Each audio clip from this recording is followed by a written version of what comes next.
Okay, चलिए student, अभी हम स्टार्ट करने जा रहे हैं हमारा एडजस्टमेंट का इफेक्ट्स। ठीक है, तो एडजस्टमेंट क्या होता है, मैंने आपको पहले वाले लेक्चर में बताया। एडजस्टमेंट मतलब वो चीज़ है जिसकी मैंने ना तो डेबिट एंट्री पास की, ना तो क्रेडिट एंट्री पास की। इनफैक्ट मैंने एंट्री पास नहीं की है। ठीक है ना, एडजस्टमेंट का मतलब जिसका मैंने एंट्री पास नहीं किया हुआ है। क्योंकि मैंने एंट्री पास नहीं किया तो हर एक का दो इफेक्ट आएगा स्टूडेंट। ठीक है, तो चलिए पहला चीज़ हम देखते हैं, क्लोजिंग स्टॉक।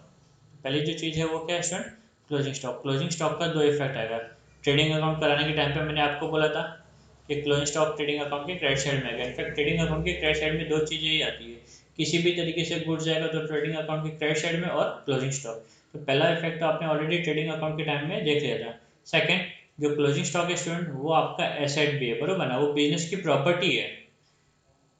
जो दुकानों में जो सामान पड़ा रहता है स्टूडेंट, इन्वेंटरी बोलते हैं जिसको, इन्वेंटरी भी बोलते हैं। जो सामान पड़ा होता है वो क्लोजिंग स्टॉक होता है। ठीक है, तो वो बिजनेस की property, it belongs to business, वो बिजनेस का हक है।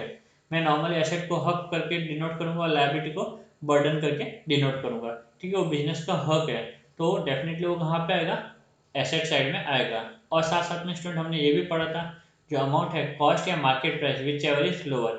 अगर एडजस्टमेंट में आपको दो अमाउंट दिए हुए, कॉस्ट प्राइस अलग से दिया, मार्केट प्राइस अलग से दिया हुआ, तो आपको इसमें से जो भी लोअर होगा वो अमाउंट उठाना है। अभी ऐसा क्यों करेंगे, क्योंकि हम आपने 11th स्टैंडर्ड में बेसिक कॉन्सेप्ट में पढ़ा था कि कंजर्वेटिज्म प्रिंसिपल होता है, वो फॉलो करना पड़ता है बिजनेस को। कंजर्वेटिज्म मतलब स्टूडेंट, हो सके तो मैक्सिमम लॉसेस को आप रिकॉर्ड करो, ऐसा कंजर्वेटिज्म कॉन्सेप्ट कहता है। तो इसलिए हम लोग यहाँ पे जो लोअर वाला वैल्यू है वो हम लोग अमाउंट कंसिडर करते हैं स्टूडेंट रिकॉर्ड करने के टाइम पे, करेक्ट। तो चलिए आगे मूव करते हैं नेक्स्ट। तो स्टूडेंट यहाँ पे आप देख सकते हो कि मैंने कुछ कुछ ब्लैक इंक से लिखा हुआ है, कुछ कुछ रेड इंक से लिखा हुआ है। तो रीज़न जो है वो अलग अलग कलर यूज़ करने का, वो ये है कि जो ब्लैक कलर का जो इंक है वो आपका ट्रायल बैलेंस कहाँ से आया हुआ है, ट्रायल बैलेंस का इफेक्ट है। ठीक है, जो ब्लैक कलर में लिखा हुआ वो ट्रायल बैलेंस है, और जो रेड कलर में जो मैंने लिखा है वो एडजस्टमेंट का इफेक्ट है। ओके, तो नेक्स्ट जो दिया हुआ स्टूडेंट, आउटस्टैंडिंग एक्सपेंसेस। ओके, तो मैंने मेरे एग्जांपल में आउटस्टैंडिंग एक्सपेंसेस का जो एग्जांपल लिया वो मैंने सैलरी लिया हुआ है। क्या लिया हुआ है स्टूडेंट, सैलरी। और क्योंकि सैलरी मेरा प्रॉफिट एंड लॉस का आइटम है, इसलिए मैंने यहाँ पे प्रॉफिट एंड लॉस अकाउंट बनाया छोटा सा। ठीक है, तो प्रॉफिट एंड लॉस में मैंने सैलरी लिख दिया, क्योंकि आउटस्टैंडिंग था, एडजस्टमेंट था, मैंने उसको इनर कॉलम में स्टूडेंट नोट कर लिया।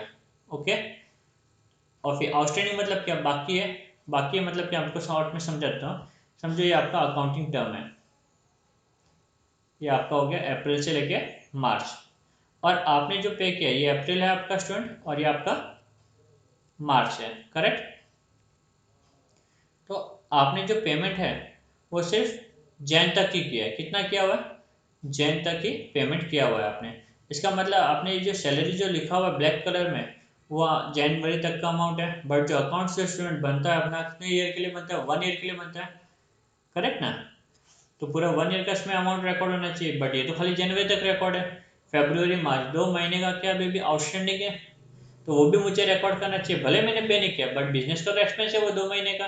तो मैं क्या करूँगा स्टूडेंट, वो अमाउंट को ऐड कर दूंगा। ठीक है, ऐड आउटस्टैंडिंग सैलरी, और ये अमाउंट ऐड करने के बाद में मुझे पूरा एनुअल एक्सपेंस मिल जाएगा। सैलरी का क्या मिल जाएगा स्टूडेंट, एनुअल एक्सपेंस। ओके, ये तो हो गया मेरा पहला एस्पेक्ट, सैलरी में क्या हो जाएगा, ऐड हो जाएगा।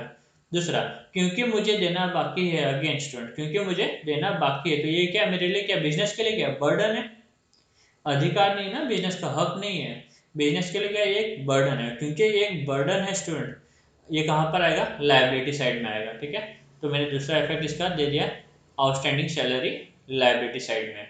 ओके स्टूडेंट, चलिए नेक्स्ट मूव करते हैं। अभी नेक्स्ट है अपना प्रीपेड एक्सपेंस। क्या है स्टूडेंट, प्रीपेड एक्सपेंस।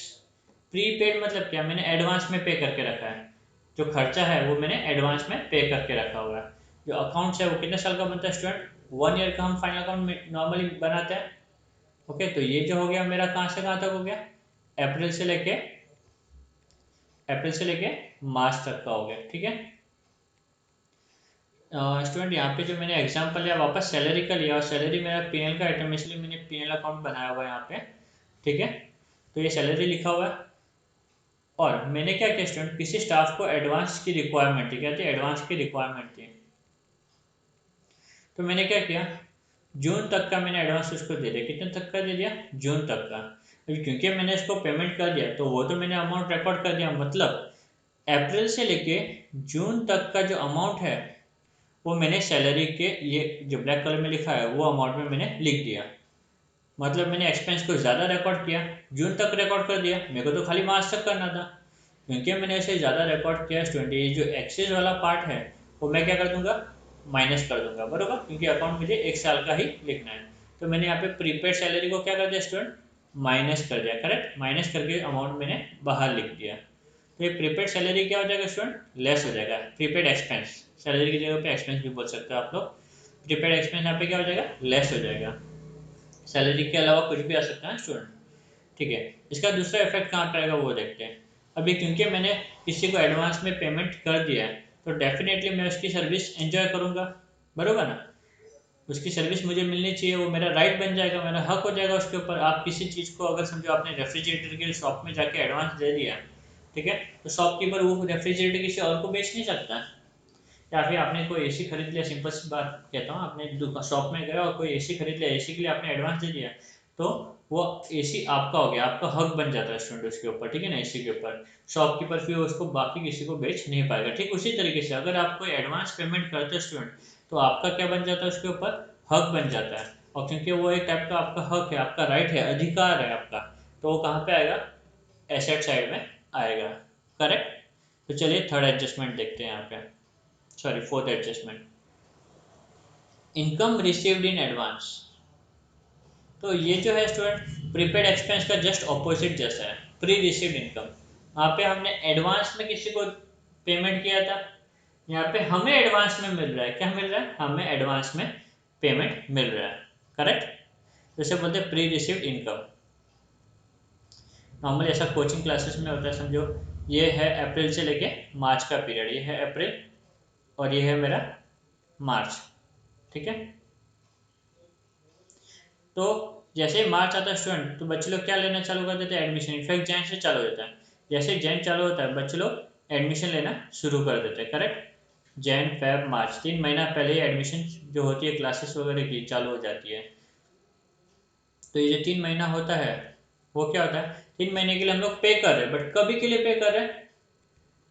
ये मार्च तक के लिए पे नहीं कर रहे, आगे आने वाले साल तक के लिए पे कर रहे, करेक्ट। ओके ना, आगे आने वाले मार्च तक के लिए हम लोग पे कर रहे। तो मुझे इनकम एडवांस में मिल गया। अभी क्योंकि मुझे वो एडवांस में मिल गया पैसा चेंज लेके मार्च में, मतलब मैंने ये पीरियड में आगे वाले साल का इनकम मैंने रिकॉर्ड कर दिया। ये पीरियड में मैंने आगे वाले साल का इनकम रिकॉर्ड कर दिया। गलत किया, मेरे को तो खाली ये साल का इनकम रिकॉर्ड करना है। तो जितना भी प्री रिसीव्ड मिला है इनकम वो मुझे क्या कर देना स्टूडेंट? माइनस कर देना और फाइनल अमाउंट को बाहर लिखना है, ओके। और दूसरा इफेक्ट इसका कहाँ आएगा? बैलेंस शीट के लायबिलिटी साइड में। अभी लायबिलिटी में क्यों आएगा वो भी मैं आपको बताता हूँ, ठीक है। कोचिंग क्लास वालों ने आपसे एडवांस में फीस ले ली, ठीक है। एडवांस में फीस लेके खुश होना है क्या? वहाँ पे नहीं, सर्विस देना पड़ेगा ना अगले साल, पूरा बर्डन है टैप का। पैसा लेके आपको इग्नोर तो नहीं कर सकते वो लोग। अभी उनकी ड्यूटी क्या हो जाएगी? आपको पूरे साल भर आपको सर्विस देनी पड़ेगी, आपको पढ़ाना पड़ेगा स्टूडेंट, ठीक है। तो ये क्या हो गया? एक टाइप से लायबिलिटी हो गया, क्लास वाले के लिए बर्डन हो गया। जब भी पैसा एडवांस में मिलता है तो क्लास वाले के लिए क्या हो जाता है? वो बर्डन हो जाता है। इसलिए वो प्री रिसीव जो इनकम होता है स्टूडेंट यहाँ पे, वो कहाँ पे आएगा? आपका लायबिलिटी साइड में आएगा, ओके। तो चलिए नेक्स्ट एडजस्टमेंट की तरफ मूव करते हैं। अभी नेक्स्ट है इनकम रिसीवेबल। ओके, कुछ इनकम मिलना बाकी है, कुछ इनकम मिलना बाकी है, तो उसको बोलते हैं इनकम रिसीवेबल, ओके। चलिए वापस मैं मेरा टाइमलाइन ड्रॉ करता हूँ आपको समझाने के लिए। ये टाइमलाइन हो गया मेरा अप्रैल से लेके मार्च तक का, ओके। और ये आगे एक्सटेंड करता हूँ थोड़ा सा मैं जून तक, ठीक है ना। कोई बच्चा स्टूडेंट मेरे पास पढ़ता है, अज्यूम करो उसने अप्रैल से लेके मार्च तक मेरे पास पढ़ाई की पूरी, ठीक है, ओके। बट उसने मुझे फीस नहीं दी, कुछ प्रॉब्लम थी, कंडीशन घर पे ठीक नहीं थी, इसलिए मुझे अप्रैल से लेके मार्च तक की उसने मुझे एडवांस में फीस नहीं दी, इनफैक्ट रेगुलर भी नहीं दिया, ओके। बाद में जब नेक्स्ट ईयर जब मेरा चालू हुआ, नेक्स्ट ईयर जब मेरा चालू हुआ, तो इन बिटवीन जून में आके उस बंदे ने मेरे को पेमेंट किया, स्टूडेंट आप ही बताओ, अभी ये जो इनकम है जून में जो मुझे पैसे मिले वो कौन से काम के लिए मिले? वो काम जो मैंने अप्रैल से लेके मार्च तक किया था उस काम के लिए मिले।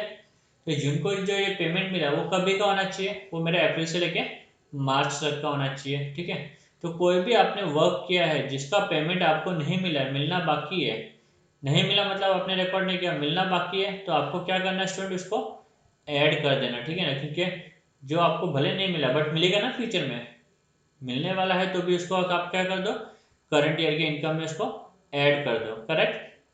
और क्योंकि आपको आगे वाले से लेना है स्टूडेंट पैसा, ठीक है ना, अगर क्योंकि आपको आगे वाले से पैसा लेना है तो वो आपका अधिकार है, आप हक से मांगोगे, भाई मैंने तो पूरे शिद्दत से पूरी मेहनत से आपको पढ़ाया तो आपको मुझे पेमेंट करना होगा उसका। ठीक है, तो जो पेमेंट है वो मैं अपने पूरे राइट अधिकार से मांगूंगा उसको उससे। ठीक है, तो उससे हम क्या कहेंगे, कमीशन रिसीवेबल। जो यहाँ पे मेरा एग्जांपल है कमीशन का, तो यहाँ पे क्या लिखूंगा मैं, कमीशन रिसीवेबल, और अमाउंट बार नोट कर दूंगा। ये मेरा अधिकार है, हक है, इसलिए ये एसेट में आएगा स्टूडेंट। समझा आपको ये?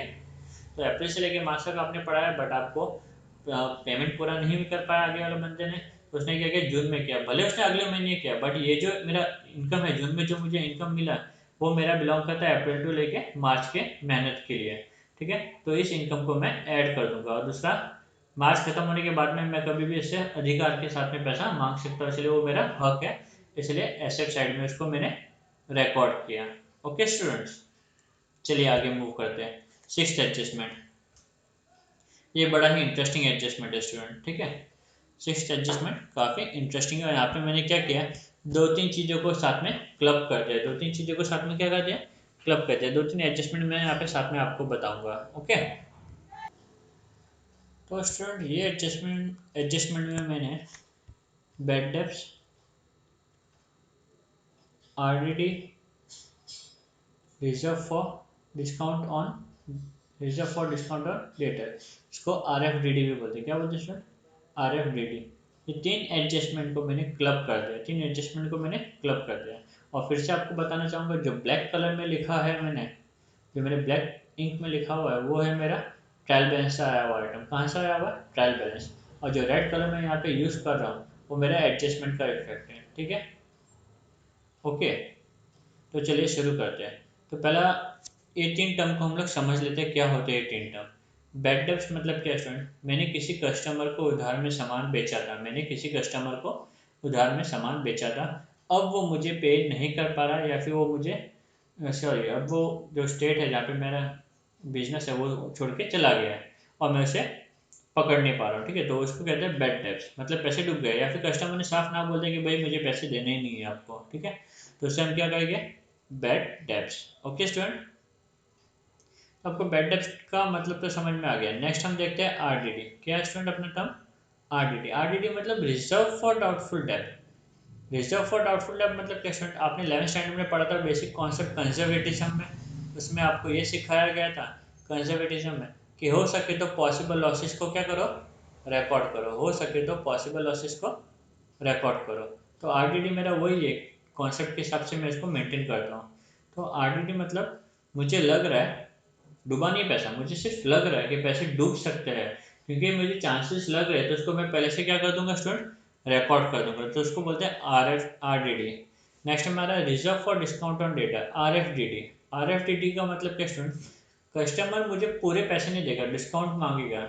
क्या मांगेगा? डिस्काउंट। कस्टमर को मैंने उधार में सामान तो बेच दिया, बट बहुत ज़्यादा चांस है कि जो कस्टमर है वो मुझे फुल पेमेंट नहीं करेगा, थोड़ा अमाउंट तो वो रखेगा। कस्टमर अलग अलग होते हैं कोई, ठीक है ना, तो उसके लिए मैंने आरएफडीडी मेंटेन कर दिया। भाई डिस्काउंट मांगने वाले कस्टमर भी है मेरे पास में, तो मैंने आरएफडीडी भी मेंटेन कर दिया। तो क्योंकि आपको ये तीनों टर्म समझ में आ गए, तो अब इसके एडजस्टमेंट के इफेक्ट को देखते हैं स्टूडेंट। ठीक है, ये सारे टर्म आपको एक साथ में दिए हुए रहेंगे, कई सारे टर्म्स दिए हुए रहेंगे। तो सबसे पहले आप क्या करोगे, डेटर का फाइनल अमाउंट निकालोगे। कई बार डेटा में कई सारे एडजस्टमेंट है, डेटर को लेकर तो स्टूडेंट इतने एडजस्टमेंट है कि पूछो मत। सबसे पहले आपको क्या करना है, डेटर का फाइनल अमाउंट निकालना है। ठीक है, हो सकता है कुछ और भी एडजस्टमेंट हो डेटर्स को लेके, तो पहले वो सब करना है। फिर एक बार आपको डेटर का फाइनल अमाउंट मिल गया, फिर एक बार आपको डेटर का फाइनल अमाउंट मिल गया, उसमें से आपको बैड डेब्ट्स को माइनस करना है। ठीक है ना, उसमें से आपको बैड डेब्ट्स को माइनस करना है, क्योंकि पैसे मिलने वाले नहीं है, पैसे मिलने वाले नहीं है तो फिर वो लिखा हुआ क्या काम का, ठीक है ना, उसको कैंसिल करना पड़ेगा, रिड्यूस करना पड़ेगा। तो मैं यहाँ से रिड्यूस कर दूंगा उस अमाउंट को और रिड्यूस करके टोटल अप कर दूंगा स्टूडेंट। ठीक है, पैसे डूब गए मेरे, डेटा से पैसे मिलने वाले थे वो भी नहीं मिलेंगे तो मैं इसको लेस कर दूंगा यहाँ से, तो डेटा मेरा रिड्यूस हो जाएगा। साथ ही साथ में मेरा क्या हो गया स्टूडेंट, नुकसान हो गया। और ये सेल्स के बाद वाला ही नुकसान है ना, सेल्स का तो उसके बाद में नुकसान हो जाता है। तो इसका जो दूसरा इफेक्ट आएगा कहाँ आएगा, पीडी में आएगा स्टूडेंट। कहाँ आएगा, पीडी में। अगर पीडी में ऑलरेडी एक बैड डेब्ट्स दिया हुआ है तो उसके नीचे मैं क्या कर दूंगा स्टूडेंट, ऐड कर दूंगा। ठीक है, बैड डेब्ट्स को क्या कर दूंगा, ऐड कर दूंगा। ठीक है ना, मतलब ये बैड डेब्ट्स का तो इफेक्ट दिया हुआ है ऑलरेडी।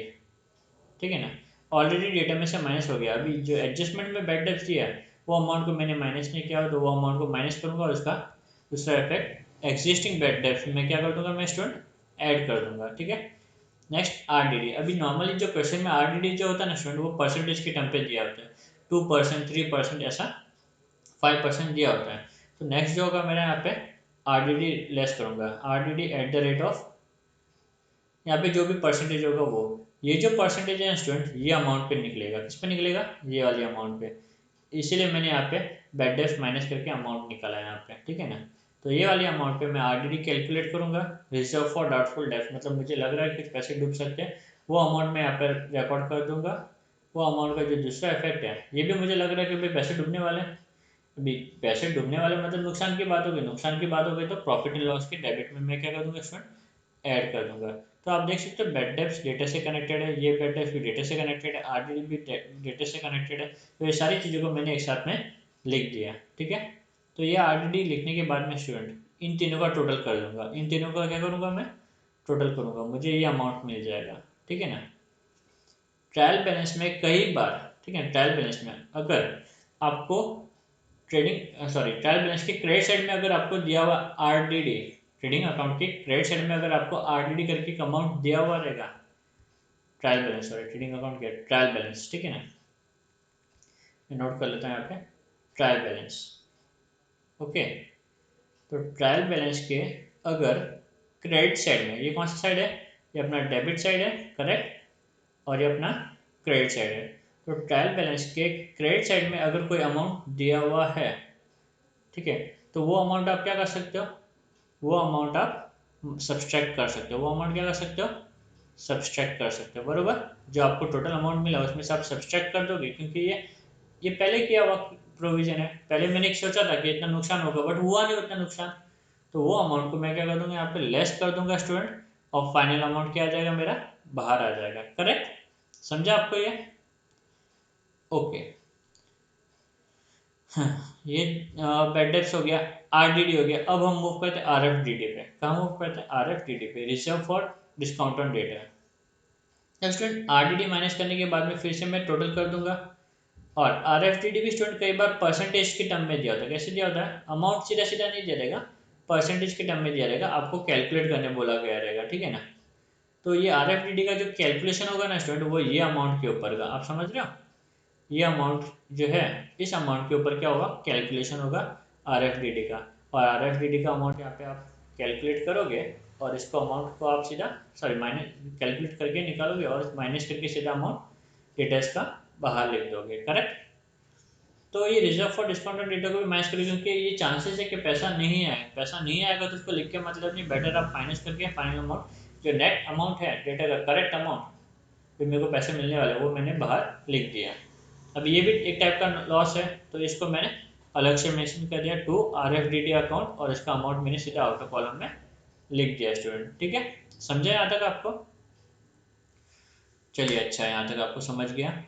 अब बच्चे लोग को कई बार कंफ्यूजन होता है यार, कभी कभी ये जो एडजस्टमेंट है अलग तरीके से भी सॉल्यूशन में बताया जाता है। ठीक है ना, तो सॉल्यूशन में कई बार ये जो है ओल्ड आरडीडी, ये जो अमाउंट है ओल्ड आरडी सबसे टॉप पे होता है, और ये तीनों भी जो है item, bed debts, new bad debts और आरडीडी, ये तीनों भी जो चीज़ है स्टूडेंट ये क्या होती है यहाँ पे लेस कर दी जाती है। ठीक है ना, लेस,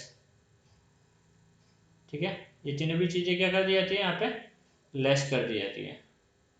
तो ऐसा कब होता है, बच्चे लोग को बहुत कंफ्यूज होता है। सिंपल सी बात है स्टूडेंट, आपको क्या करना है, आपको ओल्ड आरडीडी का अमाउंट चेक करना है। क्या चेक करना है, ओल्ड आरडीडी का अमाउंट, और आपको ये तीनों का अमाउंट चेक करना है, कौन सा हैवी आपको वो देखना है। ठीक है। अगर ये तीनों हैवी है तो प्रॉफिट एंड लॉस के डेबिट में आएगा। अगर आपका ओल्ड आरडीडी बड़ा आ रहा है अमाउंट, अगर आपका ओल्ड आरडीडी अमाउंट बड़ा आ रहा है, ठीक है, तो आपको ओल्ड आरडीडी को यहाँ पे लिखना है और ये तीनों को भी यहाँ से लेस करना है, ठीक है। कंफ्यूज नहीं होना, यहाँ पे बच्चे लोग को काफ़ी कंफ्यूजन होता है कई बार, ठीक है। तो आपको क्या करना है, चेक करना है ओल्ड आरडीडी को, ओल्ड आरडीडी को और ये तीन अमाउंट को चेक करना है। जो भी हैवी होगा वो हिसाब से आपका इफेक्ट होगा। अगर आपका ये तीन अमाउंट हैवी है, बड़ा आ रहा है, तो ओल्ड आरडीडी लेस हो गया होगा। ओल्ड आरडीडी बड़ा है तो ओल्ड आरडीडी यहीं पर ही आएगा, बराबर, उसकी जगह यही है एक्चुअली। क्रेडिट साइड में जो है उसका इफेक्ट यहीं पे आना चाहिए, बट क्योंकि मैं अपोजिट साइड में लिख तो लेस कर दूंगा, तो ओल्ड आरडीडी यहाँ पे आ जाएगा और ये तीनों चीज़ डेबिट में ना लिख के मैं उसके अपोजिट साइड में लिखूंगा तो तीनों भी चीज़ क्या हो जाएगी, लेस हो जाएगी और फाइनल अमाउंट मेरा यहाँ पे बाहर आ जाएगा। ओके, अगर नहीं समझा होगा तो कोई बात नहीं, हम लोग जब सम करेंगे स्टूडेंट तब मैं आपको ये कॉन्सेप्ट भी क्लियर करवा दूंगा। ओके, तो चलिए आगे बढ़ते हैं भी ये। तो आपको बैड डेब्ट्स, आरडीडी, आरएफडीडी समझ में आ गया है। नेक्स्ट है मेरा डेप्रीशिएशन। तो ये आपका 11th का टॉपिक भी था डेप्रीशिएशन। डेप्रीशिएशन का डेफिनेशन आपको बताया गया कि it is nothing but wear and tear of asset. जब आप एसेट यूज़ करते हो तो उसकी वैल्यू डिक्रीज होती रहती है, ठीक है ना, क्योंकि वो एसेट खराब होता रहता है थोड़ा थोड़ा थोड़ा करके, ठीक है। तो डेप्रीशिएशन क्या होता है वो हम समझते हैं। ओके, तो डेफिनेशन तो आप समझ चुके हो डेप्रीशिएशन का स्टूडेंट। अभी चलिए इसका इफेक्ट देखते हैं। तो डेप्रीशिएशन मतलब एसेट की वैल्यू कम होना, क्योंकि एसेट की वैल्यू कम हो रही है, बरोबर, तो उसको एसेट में से लेस करना पड़ेगा। एसेट में से क्या करना पड़ेगा स्टूडेंट, लेस करना पड़ेगा। तो आप देख सकते हो मैंने यहाँ पे एसेट से लेस कर दिया, ओके, और फाइनल जो अमाउंट है वो मैंने बाहर लिख दिया। अभी क्योंकि स्टूडेंट आप ही बताओ, आपके पास कोई चीज़ है अगर उसकी वैल्यू कम हो जाएगी तो फ़ायदा होगा कि नुकसान होगा, डेफिनेटली नुकसान होगा ना, क्योंकि वो नुकसान होगा तो उसको मैं कहाँ पे लिख दूंगा, प्रॉफिट एंड लॉस के डेबिट में, प्रॉफिट एंड लॉस के डेबिट में। ओके, चलिए आगे बढ़ते हैं। अभी डेप्रिसिएशन का भी आपका कॉन्सेप्ट क्लियर हो गया। तो लेस फ्रॉम एसेट और दूसरा इफेक्ट पीडी में। नेक्स्ट इंटरेस्ट ऑन कैपिटल, ये बहुत ही इंटरेस्टिंग है स्टूडेंट, इंटरेस्ट ऑन कैपिटल। तो ये समझने के लिए सबसे पहला मैं ओनर बना देता हूँ। ये अपना ओनर हो गया, करेक्ट, बिजनेस का ओनर, और ये हो गया अपना बिजनेस। दोनों को हम लोग अलग अलग नज़रिए से देखते हैं, ठीक है। अभी क्या होता है स्टूडेंट, जब बिजनेस स्टार्ट होता है तो ओनर क्या करता है, ओनर बिजनेस में क्या लाता है, कैपिटल लाता है। क्या लेके आता है स्टूडेंट, कैपिटल। मैं लिख देता हूँ ताकि आपको कंफ्यूजन नहीं हो। ओके, तो ये ओनर ने बिजनेस में कैपिटल लाया। अभी बिजनेस क्या कर रहा है, बिजनेस इस कैपिटल को यूज़ कर रहा है, यूज़ करके पैसे कमा रहा है। तो डेफिनेटली जो भी पैसे यूज़ करता है उसको क्या करना पड़ता है, जिसने पैसे दिए उसको रिटर्न में कुछ तो देना पड़ेगा ना, करेक्ट, रिटर्न में कुछ तो देना पड़ेगा। तो क्योंकि ओनर ने बिजनेस में कैपिटल लाया है तो बिजनेस ओनर को क्या देगा स्टूडेंट, इंटरेस्ट देगा। क्या देगा, इंटरेस्ट देगा, करेक्ट।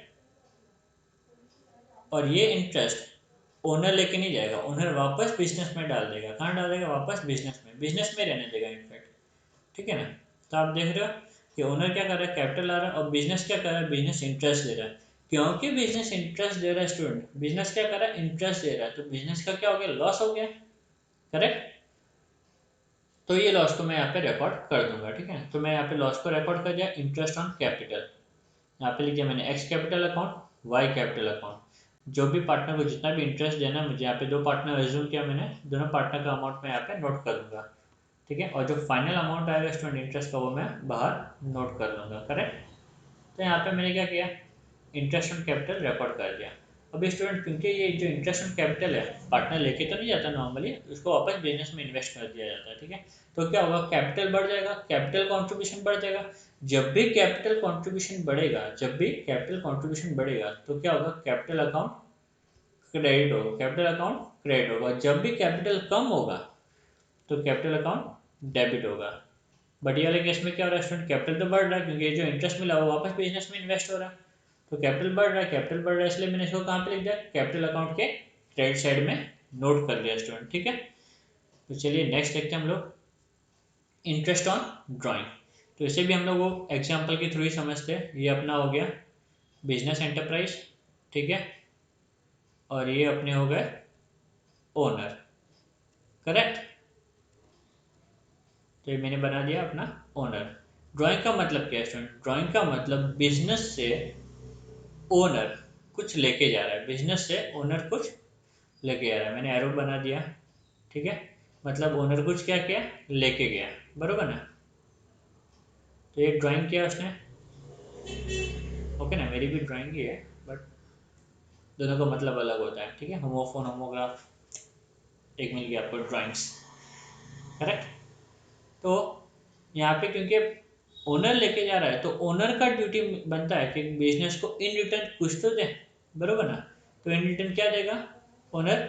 बिजनेस को इंटरेस्ट देगा। इन रिटर्न ओनर क्या करेगा? बिजनेस को इंटरेस्ट देगा, करेक्ट। तो बिजनेस को मिल रहा है, बिजनेस को अमाउंट मिल रहा है, पैसे मिल रहे हैं, मतलब क्या हो गया? फायदा हो गया, इनकम हो गया। इनकम हो गया इसलिए मैंने इसको प्रॉफिट एंड लॉस के क्रेडिट साइड में लिख दिया बाय इंटरेस्ट ऑन ड्राइंग।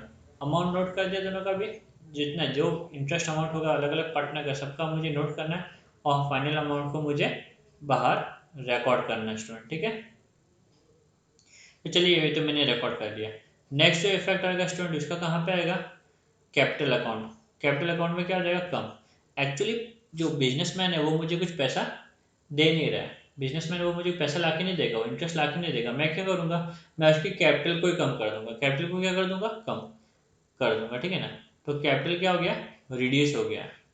ऐसा इंटरेस्ट वगैरह ये जो होता है नॉर्मल पार्टनर्स बिजनेस में एक्सचेंज नहीं होता है, एक दूसरे को लेन देन नहीं करते, वो लोग से जो भी इफेक्ट है वो कैपिटल अकाउंट में एडजस्ट कर देते हैं, ठीक है ना।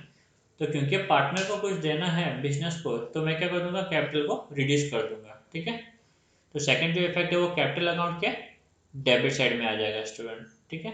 चलिए आगे मूव करते हैं अभी। इंटरेस्ट ऑन लोन टेकन, हमने लोन लिया हुआ है, हमने क्या किया है? किसी बैंक से लोन लिया है। लोन लिया हुआ है तो सबसे पहले जो लोन है वो मेरा लायबिलिटी है, बर्डन ही है ना लोन एक टाइप का, ठीक है, बोझ है। तो मैंने इसको लायबिलिटी में रिकॉर्ड किया हुआ था। अब डेफिनेटली मैंने लोन लिया तो इन रिटर्न मुझे क्या देना पड़ेगा? इंटरेस्ट देना पड़ेगा। अगर मैंने इंटरेस्ट पे नहीं किया है तो क्या मैं इसको नहीं लिखूंगा तो चलेगा? नहीं, गलत होगा। तो फिर तो करंट ईयर के सारे एक्सपेंस मुझे रिकॉर्ड करने, तो इंटरेस्ट जो है मेरा लोन के ऊपर वो भी मुझे रिकॉर्ड करना चाहिए अकाउंट्स में। तो वो जो इंटरेस्ट बाकी है स्टूडेंट, आउटस्टैंडिंग इंटरेस्ट, आउटस्टैंडिंग क्यों बोला हुआ? क्योंकि मैंने पे नहीं किया हुआ है, इसलिए तो मैंने नहीं लिखा, और नहीं लिखा तभी तो एडजस्टमेंट में आया, करेक्ट। तो ये जो आउटस्टैंडिंग इंटरेस्ट जो है वो क्या कर दूंगा? मैं ऐड कर दूंगा, क्योंकि ये लोन का ही पार्ट है। तो लोन में ऐड करने के बाद में मैं फाइनल अमाउंट लोन का जो है वो बाहर लिख दूंगा। और क्योंकि ये लोन का जो इंटरेस्ट है मेरे लिए एक्सपेंस है तो उसको मैं कहाँ पे रिकॉर्ड करूंगा? प्रॉफिट एंड लॉस के डेबिट साइड में, प्रॉफिट एंड लॉस के डेबिट साइड में। ओके स्टूडेंट्स, चलिए आगे मूव करते हैं। Interest on investment, okay. तो बिजनेस ने कहीं पे इन्वेस्ट किया पैसा, बिजनेस ने, ये आपका बिजनेस, ओके। तो ये बिजनेस ने क्या किया? कहीं पे पैसे इन्वेस्ट किए। अभी डेफिनेटली हम कहीं पे भी पैसे इन्वेस्ट करेंगे या फिर किसी को भी पैसे देंगे तो इन रिटर्न क्या करेंगे? या इन रिटर्न क्या करेंगे हम लोग? इन रिटर्न कुछ तो लेंगे उससे, इंटरेस्ट लेंगे, बरोबर ना। इन रिटर्न हम क्या लेंगे? इंटरेस्ट लेंगे। तो ये क्या हो जाएगा? बिजनेस का तो इनकम हो जाएगा, बिजनेस ने कहीं पे पैसे लगाए वहाँ से बिजनेस को पैसा आना चालू हो गया तो वो इनकम हो गया। तो इसको मैंने रिकॉर्ड कर दिया प्रॉफिट एंड लॉस के क्रेडिट साइड में। कहाँ रिकॉर्ड किया? प्रॉफिट एंड लॉस के क्रेडिट साइड में, ओके। एक्रूड इंटरेस्ट, इंटरेस्ट मिला नहीं है, मिलेगा मुझे जब भी, जब टर्म होगा, क्योंकि कॉन्ट्रैक्ट होता है टर्म के टाइम पे वो लोग पेमेंट करते हैं इंटरेस्ट का भी, ठीक है। तो मिला हुआ नहीं, बाकी है, बाकी इसलिए तो रिकॉर्ड करना बाकी था। तो यहाँ पे मैंने एक्रूड इंटरेस्ट लिख दिया इनकम की साइड में। और इन्वेस्टमेंट में मैंने क्या कर दिया स्टूडेंट? ऐड कर दिया, क्योंकि नहीं मिला मतलब हैज गुड एज मैंने वो भी इन्वेस्ट किया हुआ है, करेक्ट ना। इंटरेस्ट मुझे मिलना बाकी है, मिला नहीं है, तो वो मतलब हैज गुड एज मैंने क्या किया हुआ? इन्वेस्ट किया हुआ है। तो उसको मैंने यहाँ पे ऐड कर दिया और इन्वेस्टमेंट क्या हो गया? बढ़ जाएगा मेरा स्टूडेंट यहाँ पे, ठीक है ना। तो अगर इंटरेस्ट ऑन इन्वेस्टमेंट बाकी है मिलना तो मैं इन्वेस्टमेंट में ऐड कर दूंगा, दूसरा इफेक्ट मेरा पीसी में आ जाएगा स्टूडेंट, करेक्ट। नेक्स्ट स्टूडेंट, ये एडजस्टमेंट बहुत इंपॉर्टेंट है, बैक टू बैक ऐसे एडजस्टमेंट्स आते रहेंगे, सारे एडजस्टमेंट गुड से रिलेटेड हो गए। क्योंकि सारे एडजस्टमेंट गुड से रिलेटेड है तो अभी मैं ट्रेडिंग अकाउंट बनाता रहूँगा, ठीक है ना। तो प्रॉफिट लॉस के एग्जांपल्स जो थे वो खत्म हो गए, अभी ट्रेडिंग अकाउंट पे हम लोग फोकस करते हैं क्योंकि सारे एग्जांपल गुड से रिलेटेड है। और आपको मैंने फॉर्मेट में सिखाया था ट्रेडिंग अकाउंट के क्रेडिट साइड में दो चीज़ें आएगी खाली, किसी भी माध्यम से किसी या फिर किसी भी तरीके से गुड्स आएगा तो टीसी में आएगा और क्लोजिंग स्टॉक आएगा, बरोबर।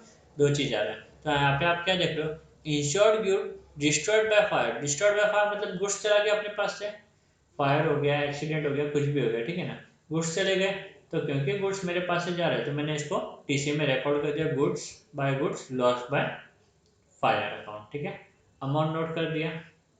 और आगे क्या लिखा हुआ मैंने, फुल्ली क्लेम्ड। फुल्ली क्लेम्ड का मतलब क्या स्टूडेंट, इंश्योरेंस कंपनी आई, चेक किया, उन्होंने बोला डोंट वरी, पूरा पैसा जितना भी आपका नुकसान हुआ पूरा का पूरा पैसा आपको मिल जाएगा, पूरा का पूरा पैसा आपको मिल जाएगा, मिला नहीं मिल जाएगा, क्योंकि मिल जाएगा हमें इंश्योरेंस कंपनी से भी लेना बनेगा, बरोबर ना। तो हमारा हक बन जाएगा इंश्योरेंस कंपनी पे, हम लोग हक से पैसे डिमांड करेंगे इंश्योरेंस कंपनी से। इसलिए इसका जो इफेक्ट है स्टूडेंट, सेकंड इफेक्ट, वो कहाँ पे आएगा, एसेट साइड में आएगा, हैज इंश्योरेंस क्लेम।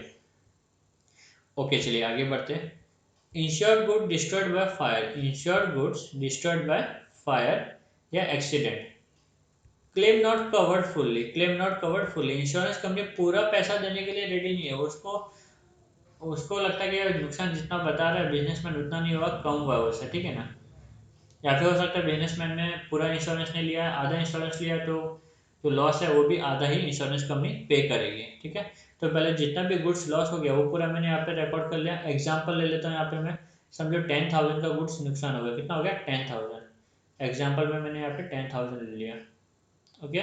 तो किसी भी तरीके से गुड्स जाएगा उसको मैं टीसी में रिकॉर्ड करता हूँ, तो उसको मैंने टीसी में रिकॉर्ड कर दिया, goods loss by fire. Second, insurance company आके आपको बोले डोंट वरी, आपको 8,000 रुपीज़ तो आपको मिल ही जाएगा आपके लॉस के लिए, ठीक है ना। तो इंश्योरेंस कंपनी से मेरा जो राइट होगा वो कितने का होगा, सिर्फ 8,000 का होगा, तो मैं 8,000 डिमांड कर सकता हूँ इंश्योरेंस कंपनी से। तो इंश्योरेंस क्लेम यहाँ पे मैं नोट कर लेता हूँ 8,000, करेक्ट। तो 8,000 भी मैंने यहाँ पे रिकॉर्ड कर लिया, ओके। नेक्स्ट, 10,000 का गुड्स लॉस हो गया, 8,000 तो मेरे को इंश्योरेंस कंपनी देगी, बचा हुआ 2,000 क्या हो गया, नुकसान हो गया अपना।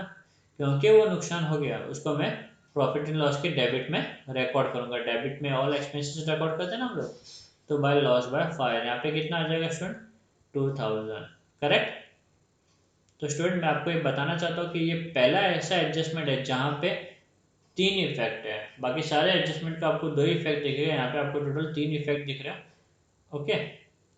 समझा यहाँ पे आपको, गुड्स हुआ 10,000 का लॉस, इंश्योरेंस कंपनी 8,000 देने को रेडी है, तो बचा हुआ 2,000 क्या हो गया, लॉस हो गया अपना, 2,000 क्या हो गया, लॉस हो गया। चलिए नेक्स्ट देखते हैं। अनइंश्योर्ड गुड, अभी मैंने इंश्योर्ड लिया ही नहीं था, जिसका इंश्योरेंस नहीं लिया था वो गुड्स डिस्ट्रॉयड हो गया, वो गुड्स जल गए, ठीक है, फायर से एक्सीडेंट से। तो डेफिनेटली किसी भी तरीके से गुड्स जाएगा, किसी भी माध्यम से गुड्स जाएगा, तो कहाँ पे आएगा, टीसी में आएगा। तो ट्रेडिंग अकाउंट क्रेडिट में by goods loss by fire लिख दिया। सेकंड इफेक्ट, मेरा नुकसान हो गया क्योंकि कोई मुझे पैसा देने वाला नहीं उस नुकसान के लिए, करेक्ट। तो पूरा पूरा क्या हो गया, नुकसान हो गया, तो उसको मैंने पीडी में लिख दिया, loss by fire, loss by fire, okay student, समझा यहाँ पे ये आपको। चलिए आगे मूव करते हैं।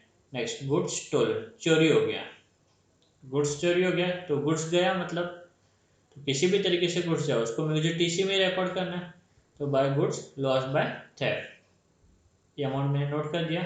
और ये क्या है, ये भी लॉस है एक टाइप का, तो loss due to theft account amount मैंने नोट कर दिया पीडी में, ठीक है। तो टीसी और पीडी में इफेक्ट आएगा, टीसी में ट्रेडिंग अकाउंट क्रेडिट साइड और PD profit and loss debit side. चलिए next, good distributed as free sample, good distributed as free sample, जब मैं गुड्स डिस्ट्रीब्यूट करूंगा स्टूडेंट्स तो क्या होगा, गुड्स जाएगा और किसी भी तरीके से गुड्स जाए उसे तो मुझे टीसी में रिकॉर्ड करना है, तो टीसी में मैं रिकॉर्ड कर देता हूँ by goods distributed as free sample, correct. और दूसरा इफेक्ट, क्योंकि मैं गुड्स फ्री में बांट रहा हूँ मेरा तो नुकसान ही हो रहा है, क्योंकि नुकसान हो रहा है उसका मैं कहाँ पे लिखूंगा इफेक्ट, पीडी में। तो पीडी में लिख दिया मैंने टू एडवर्टाइजमेंट, गुड्स फ्री में बांट के मैं स्टूडेंट मैं मेरे प्रोडक्ट का क्या कर रहा हूँ, एडवर्टाइज कर रहा हूँ, इसलिए यहाँ पे मैंने क्या लिख दिया, टू एडवर्टाइजमेंट, ठीक है, ओके। चलिए आगे मूव करते हैं अभी। 13, goods withdrawn bye partner for personal use, okay. तो पार्टनर्स गुड्स लेके जा रहे हैं उनके पर्सनल यूज के लिए, किसी भी तरीके से वापस गुड्स जाएगा, किसी भी तरीके से अगर गुड्स जाता है तो उसका इफेक्ट स्टूडेंट टीसी में आता है, ठीक है, कहाँ आता है, टीसी में। तो यहाँ पे मैं टीसी में रिकॉर्ड कर देता हूँ, गुड्स विड्रॉन बाय पार्टनर्स, दोनों पार्टनर्स का नाम लिख दिया, अमाउंट लिख दिया, और फाइनल अमाउंट मैंने बाहर लिख दिया। करेक्ट। अभी नेक्स्ट है मेरा पार्टनर्स कैपिटल अकाउंट। ओके, तो क्योंकि पार्टनर्स लोग गुड्स लेके जा रहे हैं बिजनेस से, तो उनका कैपिटल क्या हो जाएगा स्टूडेंट, रिड्यूस हो जाएगा। जब बिजनेस में वो कुछ लेके आते हैं तो कैपिटल बढ़ता है, और कुछ लेके जाते हैं तो कैपिटल कम होता है। क्योंकि कैपिटल कम हो रहा है, क्योंकि कैपिटल कम हो रहा है, वैसे कहाँ पे रिकॉर्ड करूँगा स्टूडेंट, डेबिट साइड में। ठीक है, तो पार्टनर्स कैपिटल अकाउंट के डेबिट साइड में मैंने वो अमाउंट रिकॉर्ड कर लिया। करेक्ट। चलिए आगे मूव करते हैं। अभी मूव टू 14th एडजस्टमेंट। ठीक है, तो यहाँ पे क्या है, अनरिकॉर्डेड परचेज। क्या है स्टूडेंट यहाँ पे, अनरिकॉर्डेड परचेज। अनरिकॉर्डेड परचेज का मतलब स्टूडेंट कुछ परचेजेस थे जो मैंने रिकॉर्ड नहीं किए। ठीक है, जो मैंने रिकॉर्ड क्या नहीं किए, जो मैंने रिकॉर्ड नहीं किए। तो क्योंकि मैंने रिकॉर्ड नहीं किया तो मैं मुझे क्या करना पड़ेगा, रिकॉर्ड करना पड़ेगा। और जब मैं रिकॉर्ड करूंगा तो परचेस क्या हो जाएगा, बढ़ जाएगा। बरोबर, क्योंकि मेरा परचेस बढ़ जाएगा तो परचेस में मैं क्या कर दूंगा स्टूडेंट, ऐड कर दूंगा और नेट अमाउंट बाहर लिख दूंगा। करेक्ट। नेक्स्ट है मेरा बैलेंस शीट। तो बैलेंस शीट में दूसरा इफेक्ट क्यों आएगा स्टूडेंट, ये जो मैं परचेस करता हूँ, किससे परचेस करता हूँ, डेफिनेटली क्रेडिट में परचेस, क्रेडिटर से परचेस करता हूँ। क्योंकि जो गुड्स है जो मैंने रिकॉर्ड नहीं किए, कैश में पे किया होता तो रिकॉर्ड कर लिया होता, क्योंकि मैंने क्रेडिट बेसिस पे पे परचेस किया था, तो वैसे क्या करूँगा, क्रेडिटर्स में ऐड कर दूंगा स्टूडेंट। ठीक है ना, क्रेडिटर्स में ऐड, क्योंकि मुझे और पैसे क्रेडिटर्स को देने पड़ेंगे। ठीक है, तो दो इफेक्ट आपको समझा, ऐड टू परचेस और ऐड टू क्रेडिटर, दोनों में ऐड हो जाएगा। क्योंकि जो परचेस हम लोग क्रेडिटर से करते हैं तो परचेस में रिकॉर्ड नहीं, तो परचेस में रिकॉर्ड किया, और क्रेडिटर्स में भी मुझे क्या करना पड़ेगा, ऐड करना पड़ेगा स्टूडेंट, क्योंकि मुझे भी इसको उतने ज़्यादा पैसे और देने पड़ेंगे ना। चलिए 14 अनरिकॉर्डेड सेल्स। ठीक उसी तरीके से मैंने देखो आपको स्टूडेंट आरडीडी के टाइम पे आपको कहा था कि इससे रिलेटेड और एडजस्टमेंट हो सकते हैं डेटा से रिलेटेड, तो यहाँ पे ये आ गया। ये एडजस्टमेंट देने के बाद में डेटा का फाइनल अमाउंट आता है, फिर बाद में आपको आरडीडी वगैरह जो बैड डेब्ट्स आरडीडी आरएफडीडी का इफेक्ट देना होता है। ठीक है, तो ये डेटा से एक और रिलेटेड एडजस्टमेंट आ गया, अनरिकॉर्डेड सेल्स। मतलब आपने सेल्स रिकॉर्ड नहीं किया, आपने किसी को उधार में बेचा और भूल गए उसको लिखना। ठीक है ना, कैश में तो ऑन द स्पॉट लिख देते हैं, बट उधार में जैसे आपने रिकॉर्ड करना भूल गए, तो आप क्या करोगे, इसको रिकॉर्ड करोगे। डेफिनेटली जब आप सेल्स को रिकॉर्ड करोगे अनरिकॉर्डेड सेल्स को, तो आपका सेल्स क्या हो जाएगा, बढ़ जाएगा। और जो दूसरा इफेक्ट होगा स्टूडेंट, डेटर्स, क्योंकि आपको कस्टमर से पैसे रिकवर करने होंगे, तो आपका डेटर्स भी क्या हो जाएगा स्टूडेंट, आपका डेटर्स भी बढ़ जाएगा। ओके स्टूडेंट, समझा यहाँ तक। चलिए आगे मूव करते हैं अभी।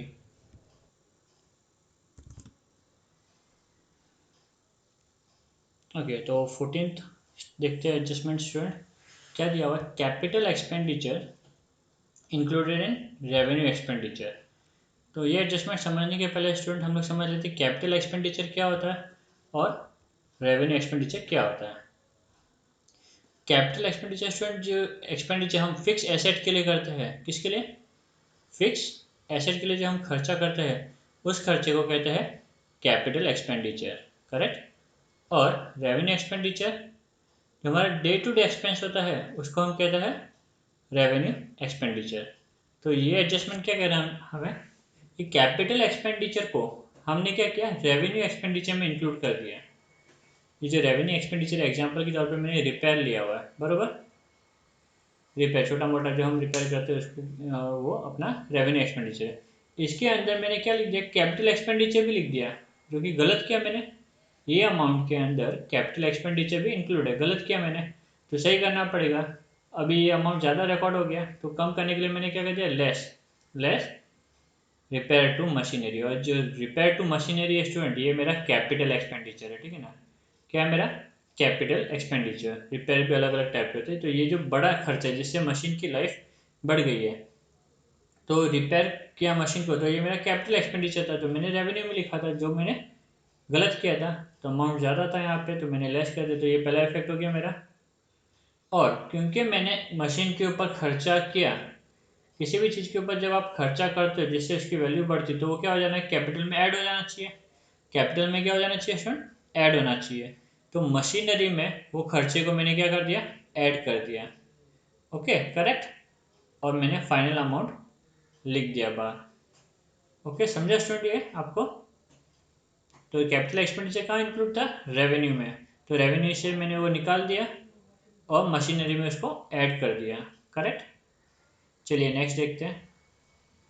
यहाँ पे इसका ऑपोजिट दिया, रेवेन्यू एक्सपेंडिचर, जो डे टू डे खर्चा है वो मैंने कैपिटल एक्सपेंडिचर में लिख दिया। गलत क्या मैंने कैपिटल एक्सपेंडिचर में लिख के, मतलब कैपिटल जो एसेट है वो अब मेरा क्या यहाँ पे ज़्यादा रिकॉर्डेड है, बरोबर ना। ये कैपिटल एक्सपेंडिचर के अंदर मैंने रेवेन्यू एक्सपेंडिचर भी इंक्लूड कर दिया। तो गलत किया मैंने, तो यहाँ से मैंने उसको निकाल दिया। लेस रिपेयर्स, ये छोटा मोटा रिपेयर है जिससे क्या हुआ, कोई मशीन का वैल्यू बढ़ता नहीं है। ठीक है, तो यहाँ से लेस कर दिया। करेक्ट वैल्यू फर्नीचर का मिल गया मुझे। सेकंड रिपेयर्स मेरा क्योंकि खर्चा है तो मैं क्या करूँगा, प्रॉफिट एंड लॉस के डेबिट में लिख दूंगा रिपेयर्स टू फर्नीचर। ठीक है ना। ये अगर रिपेयर दिया होगा तो उसमें ऐड कर दूंगा, नहीं दिया रहेगा तो सीधा मैं बाहर लिख दूंगा। करेक्ट। रिपेयर यहाँ पे दिया हुआ था, ट्रायल बैलेंस है, जो ब्लैक कलर में लिखा हुआ ट्रायल बैलेंस का आइटम है स्टूडेंट, और जो रेड कलर में वो मेरा एडजस्टमेंट है। तो अगर रिपेयर दिया हुआ है तो मैं क्या कर दूंगा, उसको फर्नीचर में ऐड कर दूंगा। करेक्ट। चलिए आगे मूव करते हैं। बिल रिसीवेबल डिसऑनर्ड, क्या दिया हुआ है, बिल रिसीवेबल डिसऑनर्ड। तो बिल रिसीवेबल होता क्या, पहले वो समझ लेते स्टूडेंट। जब भी हम किसी कस्टमर को सामान बेचते हैं, जब भी हम किसी कस्टमर को सामान बेचते हैं क्रेडिट बेसिस पे, ठीक है, तो वो क्या बन जाता है, हमारा डेटर बन जाता है, बराबर। क्या बन जाता है हमारा, डेटर। करेक्ट। तो जब मैंने कस्टमर को उधार में बेचा तो वो मेरा बन गया डेटर। अभी मुझे उस पर ट्रस्ट नहीं था तो मैंने क्या किया, एग्रीमेंट बनाया, एग्रीमेंट बना के उसे साइन करवा के ले लिया कि वो एग्रीमेंट में ये लिखा होगा कि आपको ये अमाउंट इतनी तारीख को देना है। तो जैसे वो डेटा साइन करेगा एग्रीमेंट को, ठीक है, तो डेटस कन्वर्ट हो जाएगा। डेटस क्या हो जाएगा, कन्वर्ट हो जाएगा। डेटस कन्वर्ट होकर क्या बन जाएगा स्टूडेंट, बिल रिसीवेबल, क्योंकि उसने वो प्रॉमिसरी नोट साइन कर दिए। तो अभी मेरे लिए जो इम्पोर्टेंट टर्म होगा वो बिल रिसीवेबल होगा। तो डेटस खत्म हो जाएगा और बिल रिसीवेबल आ जाएगा। करेक्ट, समझा आपको ये टर्म। तो जब भी मैं क्रेडिट पे बेचता हूँ कस्टमर को तो वो होते हैं मेरे डेटर्स, और डेटर्स जब बिल रिसीवेबल एक्सेप्ट करते हैं तो डेटर्स खत्म होकर बिल रिसीवेबल आता है। अब स्टूडेंट ये जब बिल रिसीवेबल डिसऑनर्ड हो जाएगा, डिसऑनर्ड मतलब क्या, मुझे अगर मेरा पैसा नहीं मिलेगा, जब ये बिल रिसीवेबल डिसऑनर्ड हो जाएगा तो ये कन्वर्ट हो जाएगा डेटर्स में अगेन। ठीक है, तो आपको समझ गया कैसे डेटर्स और बिल रिसीवेबल कनेक्टेड है। ओके, तो एडजस्टमेंट में क्या दिया हुआ, बिल रिसीवेबल डिसऑनर्ड। स्टूडेंट जब बिल रिसीवेबल डिसऑनर्ड होगा तो बिल रिसीवेबल खत्म हो जाएगा। खत्म हो जाएगा मतलब लेस करना पड़ेगा। तो आप देख सकते हैं यहाँ पे बिल डिसऑनर्ड लेस कर दिया मैंने। और ये बिल रिसीवेबल किस में कन्वर्ट होगा डिसऑनर्ड होने पे, ये बिल रिसीवेबल डिसऑनर्ड पे डेटस में कन्वर्ट हो जाएगा। डेटस में कन्वर्ट होगा मतलब डेटस का वैल्यू क्या हो जाएगा स्टूडेंट, बढ़ जाएगा। करेक्ट। तो मैंने यहाँ पे देखो ऐड कर दिया, बरोबर। समझे आपको ये, यहाँ पे बिल डिसऑनर्ड क्या हो गया, ऐड हो गया। तो आपको याद रखना है बिल रिसीवर और डेटर कनेक्टेड टर्म है। फाइन। और ये दोनों भी इफेक्ट बैलेंस शीट में ही आ रहा है। दोनों भी इफेक्ट कहाँ आ रहा है स्टूडेंट, बैलेंस शीट में ही आ रहा है। ये पहला ऐसा एडजस्टमेंट है जहाँ पे एक ही जगह पे दोनों इफेक्ट आ रहा है। ठीक इसी तरीके से हम लोग दूसरा एडजस्टमेंट भी देखते हैं यहाँ पे, बिल्स पेएबल डिसऑनर्ड। करेक्ट। अभी ये क्या होता है वो समझते हैं। जब हम उधार में खरीदते हैं किसी पर्सन से तो वो कौन हो जाता है, हमारा क्रेडिटर। अगर आगे वाले पर्सन को हम पे ट्रस्ट नहीं होगा तो वो हमसे क्या साइन करवा के लेगा, बिल्स रिसीवेबल। हमारे लिए तो वो पेएबल हो जाएगा ना, इसके लिए वो रिसीवेबल होगा, इसके लिए वो रिसीवेबल होगा। बट हम हमारा अकाउंट लेके हमारे पॉइंट ऑफ व्यू से वो क्या हो जाएगा, बिल्स पेएबल। हमारे पॉइंट ऑफ व्यू से क्या हो जाएगा वो, बिल्स पेएबल, बराबर। हम हमारे पॉइंट ऑफ व्यू से देख रहे हैं तो वो बिल्स पेएबल हो जाएगा। Fine, bills payable. ओके, तो पहला क्रेडिटर था, जब तक उसने मुझसे एग्रीमेंट साइन करवा के नहीं लिया तब तक वो क्रेडिटर था। बट जैसे वो एग्रीमेंट साइन करवा के लेगा तो क्रेडिटर खत्म हो जाएगा और क्या बन जाएगा, बिल्स पेएबल बन जाएगा। और जब बिल्स पेएबल डिसऑनर्ड, ऑनर्ड हो गया तो प्रॉब्लम नहीं, खत्म हो जाएगा, ठीक है ना। तो डिसऑनर्ड होएगा तो ये खत्म हो जाएगा, बिल्स पेएबल खत्म हो जाएगा और क्रेडिटर क्या हो जाएगा स्टूडेंट, बढ़ जाएगा। करेक्ट। तो जो डिसऑनर्ड होगा, जो डिसऑनर्ड होगा वो क्या हो जाएगा, वो कम हो जाएगा। तो बिल्स पेएबल डिसऑनर्ड हो गया तो वो मैंने यहाँ से लेस कर दिया, ठीक है। और जो इसके रिलेटेड टर्म है, बिल्स पेएबल से जो रिलेटेड टर्म है वो क्रेडिटर है, वो क्या हो जाएगा स्टूडेंट, बढ़ जाएगा। तो एक लायबिलिटी कम होगी और दूसरी लायबिलिटी क्या होगी, बढ़ जाएगी स्टूडेंट। ठीक है, तो ये ठीक बिल्स रिसीवेबल के जैसे ही था, एकदम सेम। ओके, तो चलिए अभी नेक्स्ट इफेक्ट देखते हैं अभी हम लोग, ठीक है।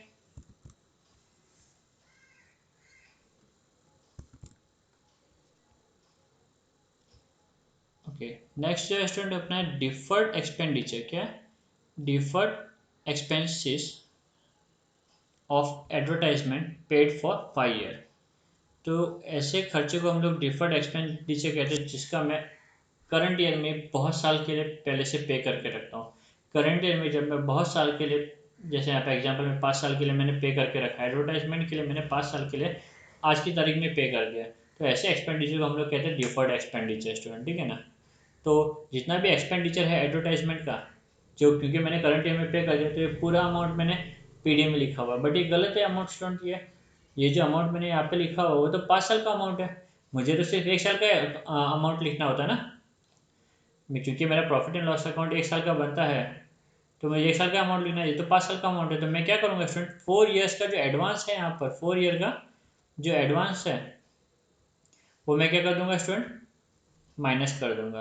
4 ईयर का एडवांस क्या कर दूंगा, माइनस कर दूंगा, और मुझे मेरा नेट अमाउंट बाहर मिल जाएगा करंट ईयर का। ये 1 ईयर का होगा, ये कितना होगा, 1 ईयर का अमाउंट मुझे बाहर मिल जाएगा, करेक्ट। अब इस क्योंकि स्टूडेंट ये मैंने प्रीपेड एक्सपेंडिचर एक टाइप का, मैंने किसी को एडवांस में पे करके रखा है, जैसे मैंने आपको पहले समझाया था, जब आप किसी को एडवांस में पे करके रखते हो तो आपका उसके ऊपर हक जम जाता है। क्या जम जाता है, हक जम जाता है, करेक्ट। तो उसको मैं कहाँ लिखूंगा, बैलेंस शीट के एसेट साइड में लिखूंगा। कहाँ लिखूंगा, बैलेंस शीट के एसेट साइड में। तो ये अपना 17th एडजस्टमेंट कंप्लीट हो गया student. Next 18th adjustment, capital receipt included in revenue receipt. जैसे हमने एक्सपेंडिचर का देखा था, कैपिटल एक्सपेंडिचर, रेवेन्यू एक्सपेंडिचर, वैसे ये भी है। कैपिटल रिसिप्ट क्या होता है, पहले वो समझ लेते हैं। कैपिटल रिसिप्ट स्टूडेंट, जब मैं कभी कोई एसेट बेच देता हूँ, क्या बेच देता हूँ, एसेट, उसका जो पैसा मुझे मिलता है उसको बोलते हैं कैपिटल रिसिप्ट। और रेवेन्यू रिसिप्ट मतलब मेरा डे टू डे सेल्स, जो नॉर्मल मैं गुड्स बेचता हूँ बिजनेस में, उसको हम कहते हैं, और उससे जो पैसा मिलता है उसको बोलते हैं रेवेन्यू रिसिप्ट। तो कैपिटल रिसिप्ट मैंने रेवेन्यू में लिख दिया, कैपिटल रिसिप्ट मैंने रेवेन्यू में लिख दिया, गलत किया मैंने, तो चलो इससे पहले हम सही कर देते हैं। तो रेवेन्यू रिसिप्ट को मैंने ज़्यादा अमाउंट पे रिकॉर्ड किया, तो मैंने यहाँ पे लेस कर दिया, correct. Less sale of furniture. आप देख सकते हो फर्नीचर मेरा एसेट है, तो एसेट से जो पैसा मिला हुआ वो सेल्स में नहीं आना चाहिए, बट क्योंकि मैंने वो लिखा हुआ है सेल्स के अंदर, तो मैंने यहाँ से माइनस कर दिया, बाहर मुझे मिल जाएगा मेरा फाइनल अमाउंट, करेक्ट। नेक्स्ट जो है स्टूडेंट वो मेरा, करेक्ट करना इसको, सॉरी यहाँ पे फर्नीचर नहीं आना चाहिए स्टूडेंट, यहाँ पे मशीनरी आना चाहिए, ठीक है ना। मैंने मेरे एग्जांपल में मशीनरी लिया हुआ है, ओके। यहाँ पे मेरा सेल ऑफ मशीनरी, करेक्ट। तो यहाँ से मैंने लेस कर दिया वो।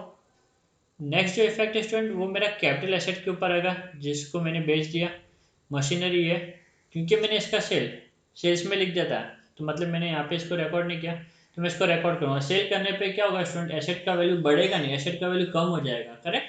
तो क्योंकि एसेट का वैल्यू कम हो जाएगा, तो मैं यहाँ से भी लेस करूँगा, दोनों साइड से लेस होगा स्टूडेंट, टीसी में भी लेस होगा और एसेट में भी लेस होगा, मेक श्योर ध्यान रखना, ठीक है ना। टीसी में इसलिए लेस होगा क्योंकि यहाँ पे कैपिटल रिसिप्ट इंक्लूड है, जिसको निकालना है तो निकाल दिया। मशीनरी इसलिए लेस होगा क्योंकि इसको मैंने कम किया ही नहीं था, बराबर, बेचेगी तो कम होगा ना, तो कम किया नहीं था, तो मैं यहाँ पे कम कर दूंगा, लेस, ओके स्टूडेंट। और अपना next adjustment, revenue receipt included in capital receipt, okay, revenue receipt included in capital receipt, उल्टा है इसका जस्ट, ठीक है ना। रेवेन्यू को मैंने कैपिटल रिसिप्ट में डाल दिया, एग्जाम्पल भी दिया, sale of good included in sale of furniture, goods बेचा और मैंने फर्नीचर में लिख दिया। गुड्स मैंने नॉर्मल जो बिजनेस की गुड्स होते हैं वो बेच दिया, और उसको मैंने कहाँ लिख दिया, फर्नीचर में। फर्नीचर को जब हम बेचते हैं स्टूडेंट, वैल्यू क्या होता है, बढ़ता है कि कम होता है, डेफिनेटली क्या होता है, कम होता है, करेक्ट।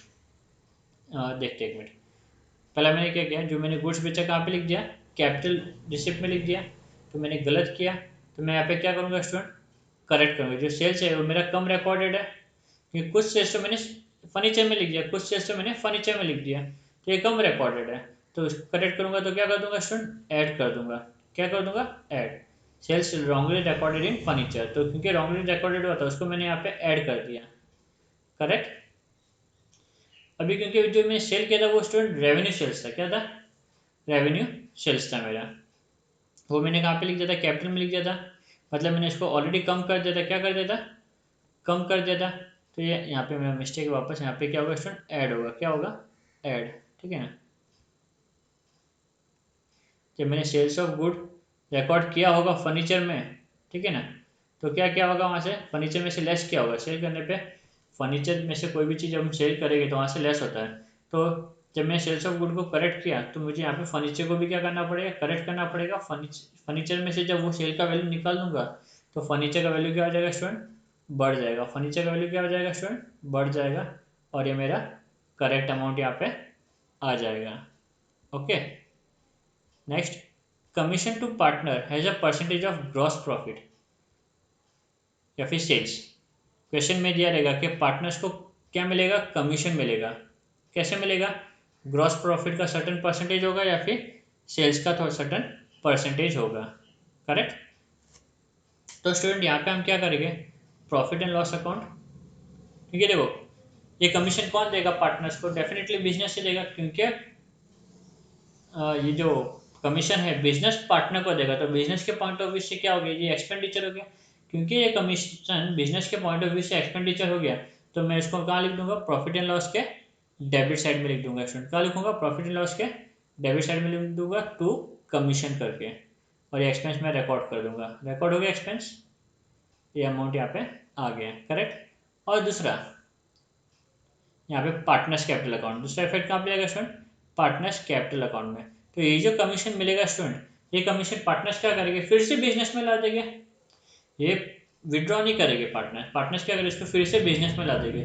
जब कमीशन का पैसा वापस बिजनेस में जब आएगा, जो कमीशन पार्टनर को मिला वो जब वापस बिजनेस में आएगा तो कैपिटल क्या हो जाएगा स्टूडेंट, बढ़ जाएगा। और जब भी कैपिटल बढ़ता है तो कैपिटल अकाउंट क्या होगा स्टूडेंट, क्रेडिट होगा। कैपिटल अकाउंट क्या होगा, क्रेडिट। तो कैपिटल अकाउंट की क्रेडिट में ये इफेक्ट मैंने दूसरा दे दिया। करेक्ट।